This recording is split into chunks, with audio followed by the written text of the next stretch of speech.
A'udzu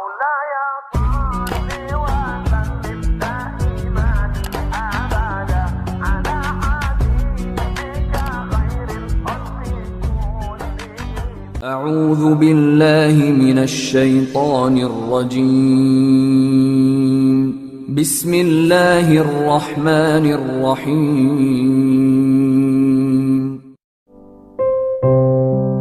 Kebahagiaan mereka yang nyari kesenangan akan diikat, berubah-ubah sesuai mood yang berada di luar kontrol mereka.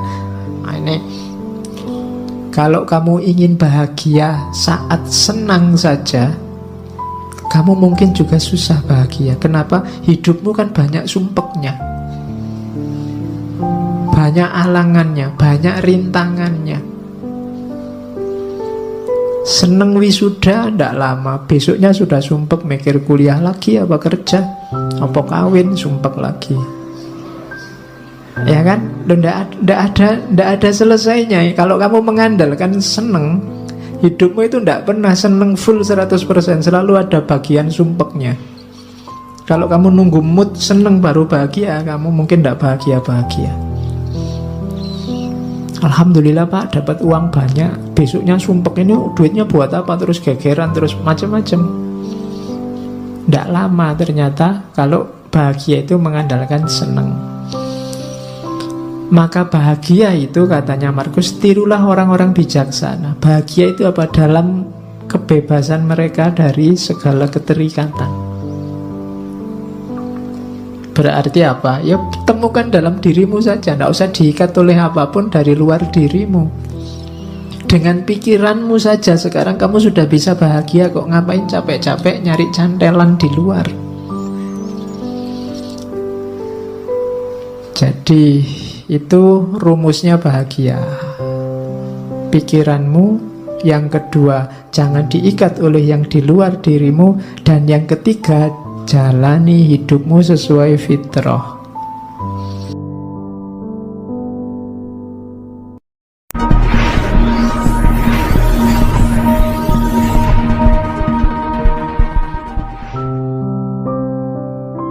Assalamualaikum warahmatullahi wabarakatuh. Oke, kita lihat ya, di mana menariknya stoikisme khasnya Marcus Aurelius. Orang stoik itu ciri berpikirnya 4. Yang pertama, berfilsafat tidak perlu jelimet, yang penting baik dan manfaat. Nah, ini prinsip luar biasa. Kalau di kita kan kadang-kadang filsafat itu kalau nggak jelimet kan kurang filsafat. Filsafat itu harus rumit. Kalau nggak rumit nggak filsafat. Prinsipnya stoik kebalikannya, nggak ada gunanya perumitan-perumitan itu. Yang simple saja, apa adanya, tapi baik dan manfaat. Di antara yang membuat banyak orang trauma sama filsafat itu kan buletnya itu. Semakin ada tokoh filosof ngomong kok jelimet, semakin kamu puji, wah filsafatnya jeru gue mesti. Ya kan? Setiap kali kamu nggak paham kan kamu anggap itu wah dalam itu. Kan gitu kamu. Padahal prinsipnya stoik kebalikannya, ndak begitu. Jadi gagasan-gagasan besar itu ndak terlalu penting. Yang penting itu gagasan yang baik dan manfaat. Itu rumus pertama itu. Makanya stoikisme itu mudah dipahami. Kenapa kalian tidak paham? Ya karena bahasa Inggris kebanyakan referensinya, terjemahan ke dalam bahasa Indonesia. Yang kedua, stoikisme ini rasanya agak cocok sama dunia timur karena yang ditekankan dimensi internalnya manusia, dimensi dalamnya, dimensi ruhaniyahnya. Termasuk konsepnya tentang kebahagiaan. Orang-orang stoik meyakini bahwa bahagia atau tidak bahagia itu tergantung dirimu yang ada di dalam, bukan tergantung yang di luar diri. Kalau kebahagiaanmu kamu cantolkan pada yang di luar dirimu, percayalah kamu tidak akan ketemu yang namanya bahagia. Saya bahagia Pak kalau besok punya uang banyak. Kamu tidak akan ketemu-ketemu, karena begitu kamu dapat uang banyak, kamu pengen lebih banyak lagi. Kalau saya punya istri cantik Pak, mungkin kamu tidak ketemu bahagia karena yang lebih cantik dari istrimu besok pasti banyak. Ya mau kamu kawin, ya pas dikawini cantik, nanti lama-lama ya tua dan jelek. Yang lebih cantik pasti banyak. Kalau dasarmu hanya itu, kamu tidak akan ketemu-ketemu sama kebahagiaan. Kekayaan juga begitu. Maka katanya stoik, yang penting dimensi dalammu. Meskipun gak terlalu cakep, gak terlalu kaya, asal kamu puas, rela, ridho, bahasa agamanya, sudah cukup bahagia. Oke. Kemudian orang-orang stoik punya pandangan bahwa alam semesta ini kalau dalam agama yang ketiga ini namanya sunnatullah, ada logos universalnya. Jadi alam ini ada sistemnya dan ada tujuannya. Kenapa kok menurutmu kadang tidak adil, menurutmu kadang tidak imbang, menurutmu kadang tidak cocok? Biasanya kesimpulanmu begitu karena lihat parsial-parsial, karena lihat satu peristiwa demi satu peristiwa. Kalau kamu baca lebih utuh, lebih luas, sebenarnya semuanya ada skenarionya, ada sistemnya. Itu keyakinannya orang stoik.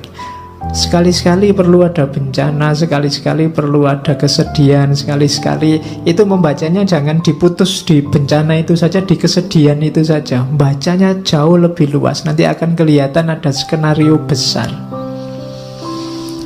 Ada aturan, ya kayak ada yang miskin, ada yang kaya. Itu kan ada main fungsinya sendiri-sendiri. Ada yang cantik, ada yang jelek. Itu semuanya kan ada struktur besarnya. Kalau cantik semua juga mungkin ada sunnatullah yang akan tidak jalan, jelek semua juga begitu. Oke, kamu sendiri yang bisa nyari contoh banyak. Terus yang terakhir berarti apa? Manusia itu tugasnya ya jalankan fungsimu sebagai manusia.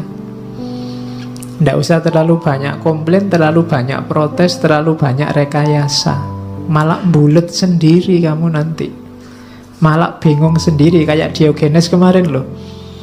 Kenapa hidup kita susah? Kita sendiri yang bikin rumit. Jadi jangan dibulet-bulet, kembali ke yang alami-alami, yang natural-natural. Nah, itu maunya orang-orang stoik. Manusia itu kan yang bikin rumit kan dirinya sendiri. Sebenarnya rumusnya hidup itu kan simpel. Kalau lapar ya makan, kalau ngantuk ya tidur. Kalian ngaji kok sambil ngantuk? Kan bingung, Pak saya ngantuk sekali Pak. Ya tidur. Kan simpel. Kamu sendiri yang bikin rumit. Gitu loh. Oke. Kalau enggak punya ya nyari. Kalau yang dicari ada di orang lain ya minta nggak dikasih ya utang. Itu kan rumus simpel sebenarnya. Utang nggak boleh ya dirayu. Ya, nggak bisa ngerayu yang ngerampok. Oke, jadi ada rumus-rumus simpel yang kita bikin rumit sendiri, dan itu kadang menyusahkan kita sendiri. Jadinya nggak balance hidup kita. Hidup ini ada sunnatullahnya, ada rumus-rumus pakemnya. Rumusnya bahagia simple. Yang pertama pikiran. Kebahagiaan hidupmu tergantung kualitas dari pikiranmu. Hari ini, detik ini kamu bisa langsung bahagia meskipun sedang sumpek urusan apa wae, tinggal kamu detailkan urusanmu apa. Uang habis, makalah belum selesai, dosen ngamuk-ngamuk, bapak kos nagih misalnya. Itu kan sumpekmu kan kamu bawa di sini. Itu detik ini juga bisa selesai itu semua, tinggal kamu geser caramu berpikir. Yo gampang lah rumusnya. Duit habis gampang, teman masih banyak. Ya ngampung-ngampung dikit makan ndak apa-apa lah, hutang-hutang dikit pasti boleh. Nilai jatuh, alah semester depan bisa diulang. Ya makalah kok belum jadi-jadi gampang, Google masih sedia banyak referensi. Itu kan lebih simpel. Tergantung pikiranmu. Berarti apa? Sekarang ayo dinikmati. Atau paling tidak, sekarang kan sedang ngaji di masjid, urusan makalah, urusan besok kuliah, urusan duit kan nanti kalau mau makan urusan. Jadi sekarang gak usah tak pikir itu, nanti jatahnya mikir itu nanti kalau berhadapan dengan urusannya. Kalau sekarang ya mikir ngaji. Itu kan kamu terus jadi bahagia. Jadi tergantung pikir. Ada urusanmu berat, apapun beratnya, tinggal alah sekarang mikir ngopi-ngopi dulu lah, ngerokok-ngerokok dulu santai. Lu iso bahagia detik itu juga. Jadi kebahagiaanmu itu tidak tergantung apa-apa di luar dirimu, tapi pikiranmu. Makanya sangat sedikit hal yang dibutuhkan untuk hidup bahagia, dan semuanya ada dalam dirimu. Di mana itu? Caramu berpikir. Misalnya kamu, Pak, saya sumpek hari ini Pak, orang Indonesia itu loh terpecah dua, ada kubu pro calon ini, kubu pro calon itu. Loh yang nyuruh kamu mikir itu loh siapa? Nggak ada orang yang nyuruh kamu ngomentari itu loh, salahmu dewe kamu menyumpekkan dirimu dengan itu. Bahagialah, banyak hal untuk dinikmati dan bahagia. Nah, itu rumus pertama ya, bahagia dari pikiran. Yang kedua, kebahagiaan akan lahir, hati-hati jangan dicantelkan pada hal di luar dirimu. Katanya Markus, kebahagiaan mereka yang ingin populer tergantung orang lain. Orang yang semacam ini tidak akan bisa bahagia. Orang yang ingin populer berarti dia butuh follower banyak, dia butuh jempol banyak, dia butuh dipuji, butuh dikomentari. Kalau sandaranmu bahagia ini, kamu akan susah bahagia. Karena akan selalu ada orang yang tidak suka padamu. Ngaji ini mungkin yang suka banyak, yang tidak suka pasti juga ada. Kalau kamu sumpek dengan yang tidak suka, kamu tidak akan bahagia-bahagia. Kalau kamu sumpek dengan hatersmu, kamu tidak akan bahagia. Karena akan selalu ada orang yang tidak cocok. Karena memang tipenya orang beda-beda. Jadi kebahagiaan orang yang ingin populer itu tergantung pada orang lain. Maka jangan nunggu populer dulu baru bahagia. Jangan nunggu dipuji banyak orang dulu baru bahagia. Bahagialah sekarang. Kebahagiaan mereka yang nyari kesenangan akan diikat, berubah-ubah sesuai mood yang berada di luar kontrol mereka. Nah, ini kalau kamu ingin bahagia saat senang saja, kamu mungkin juga susah bahagia. Kenapa? Hidupmu kan banyak sumpeknya, banyak alangannya, banyak rintangannya. Seneng wisuda ndak lama, besoknya sudah sumpek mikir kuliah lagi, apa kerja, apa kawin, sumpek lagi. Ya kan? Ndak ada selesainya. Kalau kamu mengandalkan seneng, hidupmu itu ndak pernah seneng full 100%, selalu ada bagian sumpeknya. Kalau kamu nunggu mood seneng baru bahagia, kamu mungkin ndak bahagia-bahagia. Alhamdulillah Pak, dapat uang banyak, besoknya sumpek, ini duitnya buat apa, terus gegeran, terus macam-macam. Tidak lama ternyata kalau bahagia itu mengandalkan senang. Maka bahagia itu, katanya Markus, tirulah orang-orang bijaksana. Bahagia itu apa? Dalam kebebasan mereka dari segala keterikatan. Berarti apa? Ya temukan dalam dirimu saja, tidak usah diikat oleh apapun dari luar dirimu. Dengan pikiranmu saja sekarang kamu sudah bisa bahagia kok. Ngapain capek-capek nyari cantelan di luar? Jadi itu rumusnya bahagia. Pikiranmu. Yang kedua, jangan diikat oleh yang di luar dirimu. Dan yang ketiga, jalani hidupmu sesuai fitrah. Setiap makhluk hidup akan utuh, berarti menemukan kebahagiaannya saat mengikuti jalan dalam alamiahnya sendiri. Jadi jalannya sendiri yang alami. Ya kayak tadi loh, ya kalau makan, kalau lapar ya makan, haus ya minum, simple, jalan-jalan hidup yang simple, ndak rumit-rumit. Kamu akan bahagia. Ndak usah target macem-macem untuk bahagia di luar diri kamu, nanti akan sumpek sendiri, ndak ketemu-ketemu bahagianya.